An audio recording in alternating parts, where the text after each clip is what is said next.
Despite sporting a sterling 3-0 record from their non-conference slate, there is still much for BYU to improve upon as they now prepare for Big 12 play.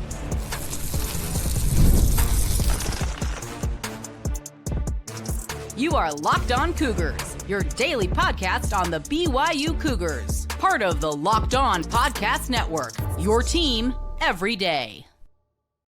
What's up, everybody? Welcome into Locked On Cougars, your daily podcast focused on the BYU Cougars. I'm Jake Hatch, executive producer at the KSL Sports Zone in Salt Lake City, Utah, and a 14-year credentialed media member at BYU. I am your resident expert and insider, your host here on this show. And as always, thank you for making Locked On Cougars your first listen of the day. Coming up on today's show, we're talking about my takeaways from the East Carolina win. It's a film review Monday. What did I learn after a second viewing of BYU's win over the Pirates? We'll get into that. Then we're going to go to our Big 12 stock report. A lot of good, a lot of bad, and some stuff in between, but we'll get to that as we look around the conference here on a Monday. Then we'll finish up today's show with our prep report. I had a chance to go out and watch four guys in particular that I was impressed with between Davis and American Fork on last Friday night. You're going to hear from Tradon Bessinger and if an offer from BYU actually changes things for him being a Boise State commit. It's all brought to you today by our friends over at FanDuel. Go to FanDuel.com right now.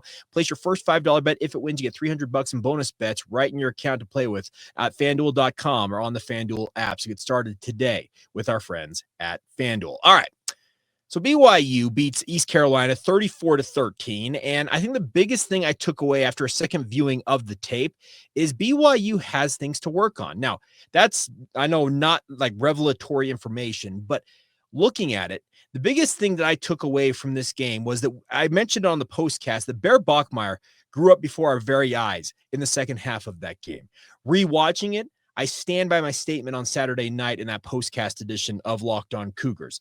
He absolutely looked night and day different from the first half to the second half of this game. And whether it was Aaron Roderick and Kalani Sitake taking the governor off of him or whatever it may have been, he came out with a renewed determination to really show people what he could do in that second half. And all I saw from him was gain confidence, gain respect from his teammates, but more importantly, really start to, I feel like, step into his own as BYU starting quarterback. Now, was it a flawless performance in the second half? No, it wasn't. But when you have at least four, what I consider chunk plays, we're talking 20-plus yard passes down the field that you completed, hey, props to that young man, and the future looks extremely bright from him at quarterback. But he still has much to improve on because I still don't know necessarily if BYU has the entirety of their playbook open to him, if he could check to any play he feels like at this point. In time, that will come. And there were still some times in this game that he locked onto receivers, his first read, and he kind of had laser focus on them when had he decided to maybe look around a little bit more, probably could have found other options in the passing game. That's all stuff that is going to come in time because, once again, that was his third career start. I refuse to pass too much judgment on a young man like that. The other thing that really stood out to me rewatching this game, flipping over to the defense for just a moment, was the third down concerns. Now, East Carolina, before I get lambasted again, has actually a penchant for converting long third downs. They said it on the broadcast, and it showed in that game. The biggest thing I saw as a concern for BYU getting off the field in those third and long scenarios is missed assignments, but bigger than that, missed tackles. Rewatching the game, there were a lot of times on third and long when BYU had a chance to make a play, and they made the play sometimes, but other times guys would miss a tackle or they'd be out of alignment or do something that took themselves out of the play, thereby allowing East Carolina to convert the third down. It's frustrating, and it is something that if I'm noticing it on tape, you can guarantee Jay Hill, Gennaro Guilford, Kalani Sitake, on down the list, they all are seeing it themselves. So expect improvement in that area. I'm sure BYU will be harping on that with their guys. Other things I noticed, I like to see improvement in game. Now, the opening kickoff for East Carolina, London Fletcher went right up that sideline, and BYU's coverage team was out of some of their lanes in that, and he exploited it right up the seam and had a really nice return. The rest of the game, BYU did not get out of those lanes. That's just a kind of a nerdy thing when it comes to special teams, but you like to see a guy like Kelly Papinga go and talk to his guys and say, hey, stay in your lanes, know your assignments, and we're not going to let that return happen again. The other thing I appreciated was that Sam Vanderhaar and Will Ferrin continue to be just absolute rocks at both kicker and punter. In that case, flip them, punter and kicker respectively. They have proven to be absolute weapons. Will Ferrin is going to go down as one of the all-time greats, if maybe not the all-time great kicker in BYU football history. And trust me, there have been some good ones if you're a longtime Cougar fan. The Potchmans, the Paynes, man, there's some great names out there. But Will Ferrin, he's already etching his name into that pantheon of great kickers. And Sam Vanderhaar, he's a great weapon himself. His hang time is noticeably better this season. And the other thing on the special team side of it is Marcus McKenzie. We're back to having a special teams ace in the BYU football program. There have been players in NFL history who have made an entire career of playing special teams. I don't know what Marcus McKenzie's future in terms of playing cornerback or anything else for BYU is, but if he continues to stand out as he does, especially on punt coverage and beyond that in special teams in general, he very well may find himself at the professional level simply because he's absolutely electric when it comes to covering punts and the like. BYU's lucky to have him back healthy because he absolutely showed up in this game. A couple other things that stood out to me on tape. Now, if it was a bad night, if you were the number 71 on the offensive line, both tackles, Isaiah Jota for BYU and East Carolina's tackle, wearing the number 71, had rough nights. A lot of penalties, missed assignments, and the like. The thing I chalk up Isaiah Jota and the left side of BYU's offensive line struggling to was they reinserted Waylon Lapuaho at left guard, and it's going to take time for them to get in sync. Now, you may be saying, well, Jake, they had 2 weeks to prepare. I get that, but you cannot replicate game reps in practice. I'm sorry. It just does not, it's not impossible, but I just don't see it happen very often. And I think as we get into this Colorado game this coming week, I would expect Isaiah Jota, who's going up against his former team, speaking of the Buffaloes, as well as Waylon Lapuaho, they will get in better sync. And there are moments of brilliance between the two, but they'll become that left side, strong side soon enough. I really do believe that. I'm not all that concerned about it. One other note. Against Stanford, I should say, we saw Raider Mooney ultimately get benched late in that game in favor of Faletau Satuala. And Faletau absolutely rocked it in that game, had a phenomenal performance. Well, what do you like to see from guys who end up getting supplanted at a position that they want to make their own? You like to see them bounce back. I thought Raider Mooney, I thought he was absolutely awesome in this game. I thought he bounced back in a big way and reasserted himself as, no, strong safety, that's my position. And there will continue to be a battle there because we saw some rotation with him and Faletau Satuala. But if you're keeping track at home, game 1 probably went to Raider. Game 2, Faletau Satuala. Game 3 goes to Raider in that respect. What does game 4 hold? Stay tuned and find out. One player that I think is getting an absolute baptism by fire, and I expected it, but ultimately it's going to continue to be something that's going to happen to him until he proves he can hold up, is Tommy Prassis in the nickel position. I'm not saying he played bad, but East Carolina, they thought he was the weak link in BYU's defense, and they went after him. You can expect Colorado. You can expect Arizona. You can expect West Virginia. Insert team of Big 12 membership over the next 9 or 10 weeks that BYU will face until Tommy Prassis shows that he is capable of holding up at nickelback, or Jonathan Cabello returns from injury, or somebody else in that defensive secondary takes over that nickelback spot. It will continue to be exploited and attacked by opposing teams. I thought BYU's secondary overall was very strong, but that nickel spot, it was a weak link for BYU against East Carolina. Final note from me as I took away from this was that Cougar fans, y'all are awesome. I saw Spencer Linton put out, I think it was 8 or 10,000 Cougar fans were in attendance at East Carolina. I don't know how many times I have seen a home team false start because, as I noticed on the rewatching this game, the crowd noise from Cougar fans was absolutely, you could hear it showing up on the TV. Now, that's 50,000 fans in Dowdy-Ficklin Stadium, so I'm sure there's some reaction from the East Carolina faithful themselves.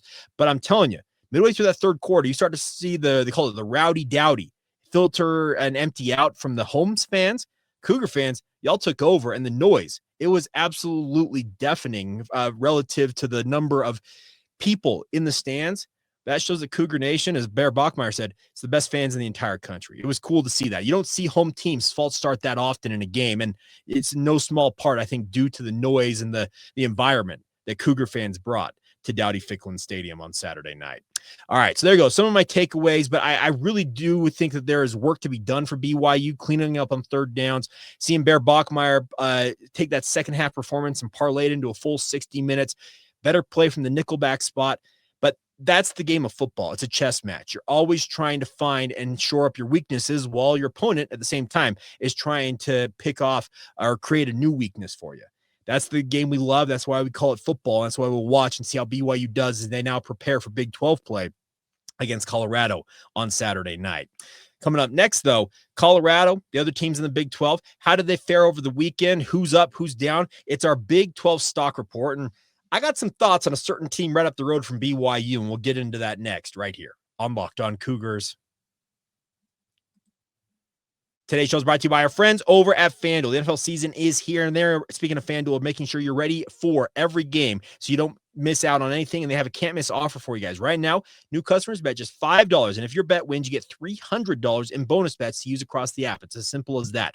Best part about FanDuel is it fits however you like to go about your sports betting. Player props, building a same-game parlay. You want to jump in live on the action, let's say for Monday Night Football tonight? You can do all of that with our friends over at FanDuel. It makes every game more exciting, whether you're watching your favorite team or just keeping an eye on your fantasy lineup. It's quick, it's easy, and it's the best way to add a little extra energy to your Sundays or Mondays or whenever it is you're watching games. You ready to play? Download the FanDuel app today by visiting FanDuel.com to get started. That's FanDuel.com to place your first $5 bet. Once again, if it wins, you get $300 courtesy of our friends over at FanDuel. So get started today on FanDuel.com or on the FanDuel app. Thank you once again for making Locked On Cougars your first listen of the day. Appreciate all of you patronage. A lot of the interaction you guys had over the weekend had incredible numbers in terms of social media, YouTube, downloads on the regular podcast audio platforms. You guys are absolutely the best. I mentioned the fact that Bear Bachmeier considers you guys to be the best. Well, as a podcaster who talks about BYU on a daily basis, I appreciate the support of Cougar Nation just as much as he does. So thank you. Continue to subscribe, rate and review, share it with your family and friends. And as always, thank you for being an everydayer right here on the Locked On Podcast Network. All right, let's get into the Big 12 stock report. This is a fun thing I've been really enjoyed doing every week here on the show. We added at the start of the season, and it's essentially a way for me to kind of spout off on the Big 12. We'll start off with stock up. Folks, Texas Tech looks for real. Now, Will Hammond, buy stock in that young man. Somebody out there in Cougar Nation be like, well, Jake, why didn't BYU recruit him? Why didn't they offer him?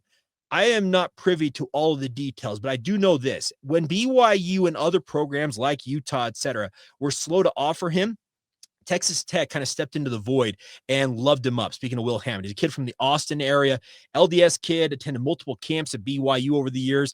From what I have heard, dreamed of having an offer from BYU, and I think an offer may have come late, even if it didn't. He's gone to Texas Tech, and I'm wondering if he Wally pipped Baron Morton. All he did was go 13 of 16 for 169 yards and 2 touchdowns off the bench to help Texas Tech demolish Utah 34-10. He also ran for 71 yards.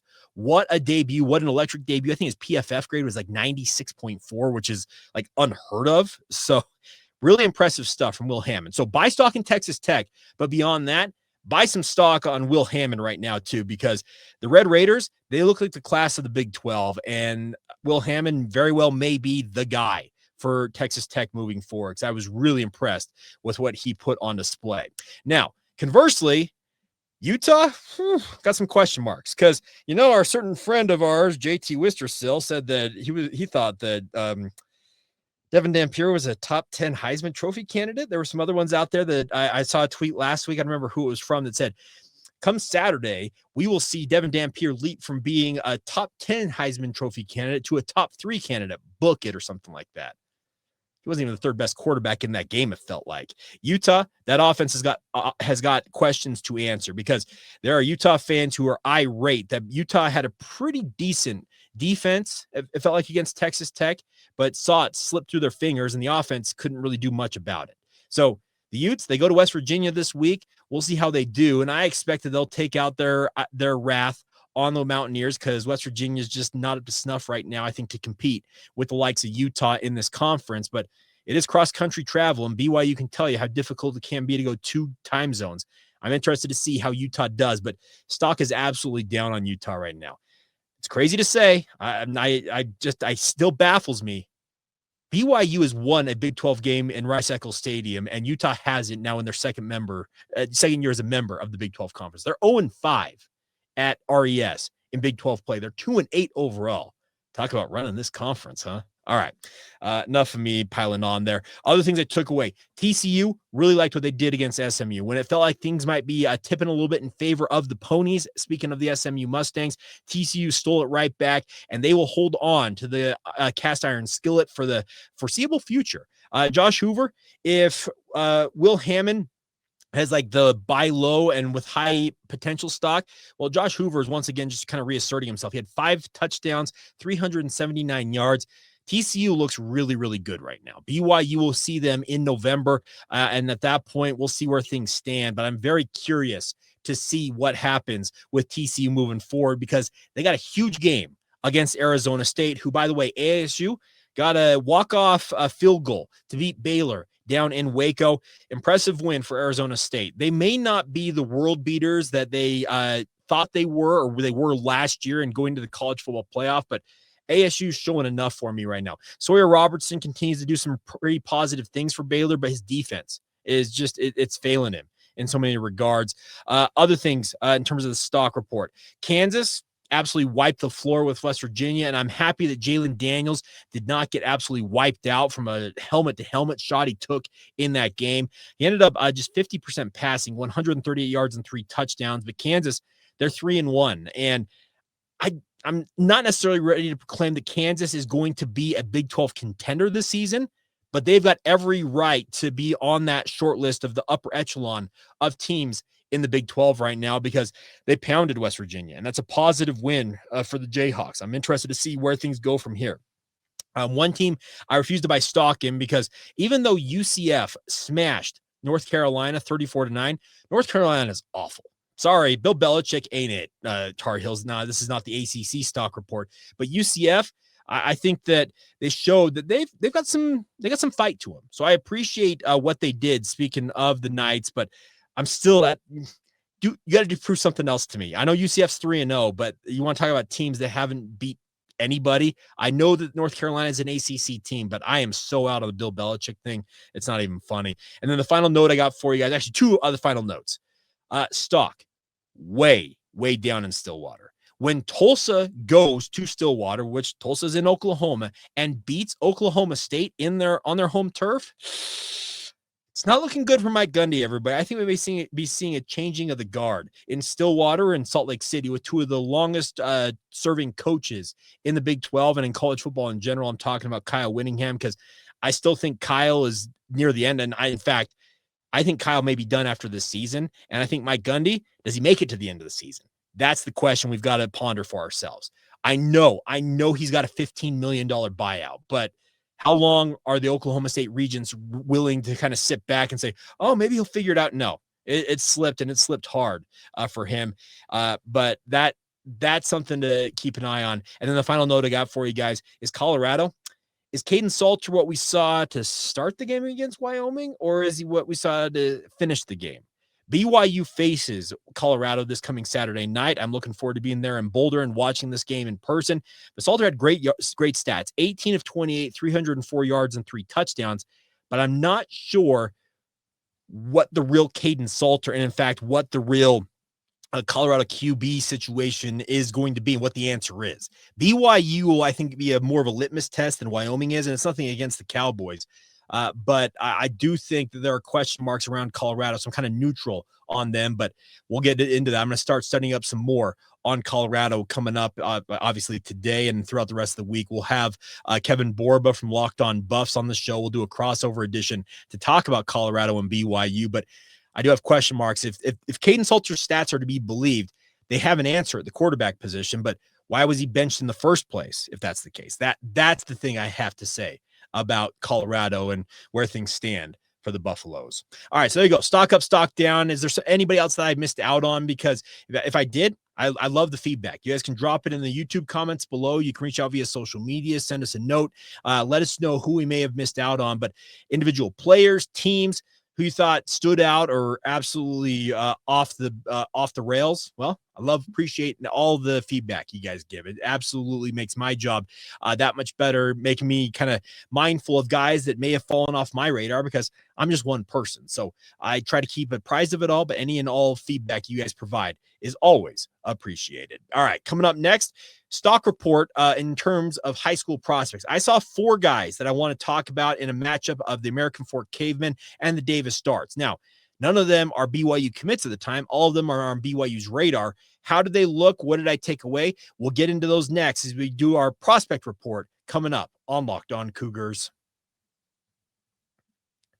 Today's show is brought to you by our friends over at Square. Now, Square is here for you guys to take care of you when it comes to your favorite neighborhood spots because they run on Square. The best part is there are certain businesses that truly make your neighborhood feel like home, whether it's a local sports bar packed on game days, your favorite eatery, your favorite place to get drinks, no matter what it is. Our friends over at Square have that. When neighborhood businesses thrive, the whole neighborhood thrives. So the whole concept of this is that there are companies here in Utah that you can take advantage of. There are places like Jurassic Tacos, All Red Orchards, Communal, Black Sheep Cafe, J-Dogs. I love me some J-Dogs. Thrift Hood, if you like to rock out that old school looking BYU gear. There's also Rockwell Ice Cream Company. There are so many different things out there. The Fellas Barbershop. And no matter what it is, when it comes to your needs on a day-to-day basis, there are local businesses who are running with our friends over at Square. They are the local spots that make the neighborhood feel like home. And like I said, many of them are running on Square. They are a proud partner of more than 4 million neighborhood businesses around the world. You can go to square.com/go/lockedoncollege to learn more. But before you do, go do support your favorite neighborhood spot. You'll be happy you did. And it's all courtesy of your friends over at Square, where they like to say, see you in the neighborhood. Thank you once again for making Locked On Cougars your first listen of the day. Appreciate all of you for being with us. If you have not signed up for the Locked On Cougars Insider Group, just another plug for you guys to do just that. Get the inside scoop on all things BYU sports, football, basketball, and literally anything else out there. And if you'd like to be a part of it, click the link in the show notes below. It's just $5 a month to get the insider intel that you crave. And the kicker, 14 days, 2 full weeks without paying a single penny. It's the free promo period for you guys to join us. Join the Locked On Cougars Insider Group and get that info right away. All right, let's talk about BYU and some prospects I had a chance to put my eyes on for the first time in person this season. Now, Davis traveled to American Fork High School, which is a nice, easy drive for me, and a chance to watch guys like Tradon Bessinger, Bodie Sparrow, and to a lesser degree, guys like Prince Afu for American Fork. I'm thinking the first two I mentioned, both Tradon and Bodie are Davis. They're the 2 big stars for the Davis Stars, who, by the way, have a very, very strong team. And this was an interesting game because the biggest question I had was, okay, this is a Region 3 team, which many consider in Utah high school parlance to be the SEC or the best region in all high school football. And American Fork, they're kind of a middling program in said region. Could Davis, who looks like they are the class of Region 1 coming down from Northern Utah, could they hold up against the likes of American Fork? Well, I think they proved that because they ran away with a 29-15 victory over American Fork. But beyond that, I was really impressed with what Tradon Bessinger and Bodie Sparrow put on the film. The biggest thing about Bodie to know in particular is he's a true two-way star. This is a kid who is capable of playing safety, maybe bulking up and playing some hybrid linebacker role at the next level on defense. But beyond that, has the ball skills, the body control, the speed, the footwork to be a very, very good wide receiver at the next level. I'm very intrigued which way he ends up going at the next level, but this is a kid that whether it's BYU, whether it's Utah, or literally anybody else out there, the Oregons of the world, because he's got a lot of offers.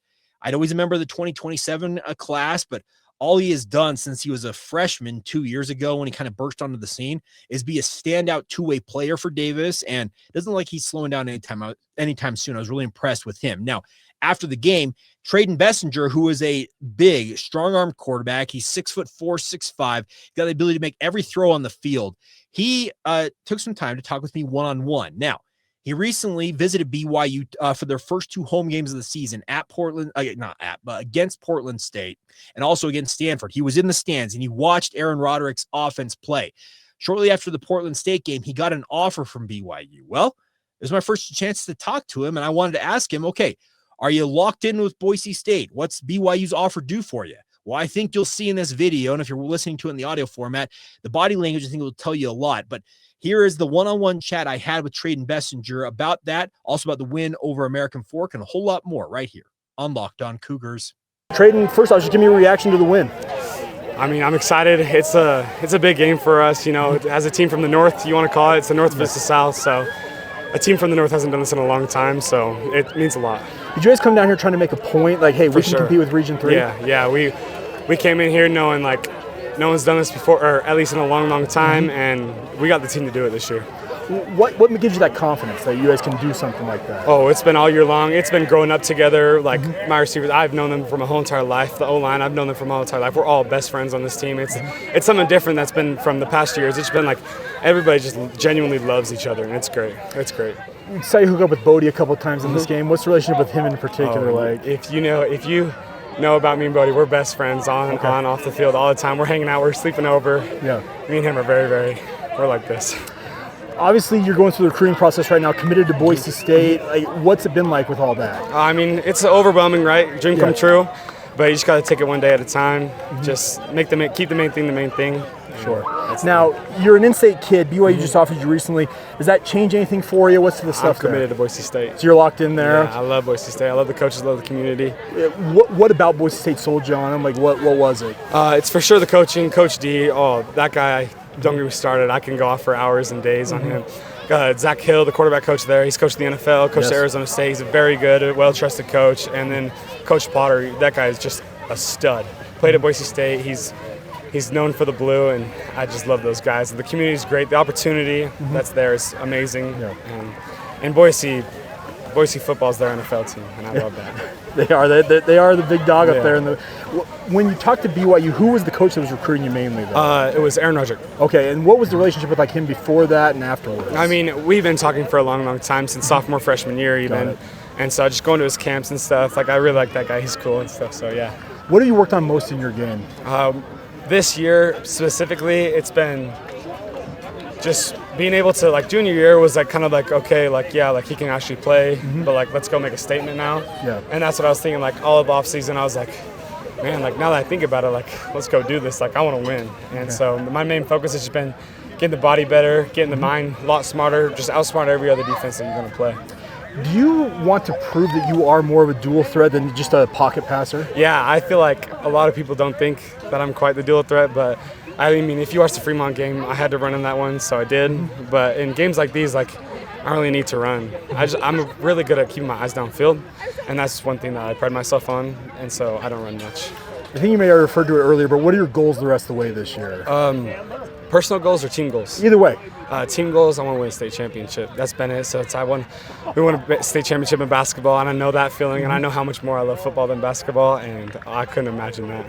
Personal goals, do you have anything you're looking at? Personal goals, I want to break the records. Okay, I like that. Yeah. Well, hey, Tradon, thanks for the time, man. Thank you very much.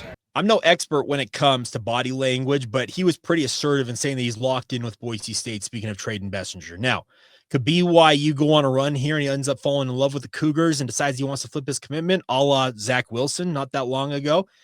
TBD. But I look at that as a guy who feels like he's got a major opportunity at Boise State, and good on him.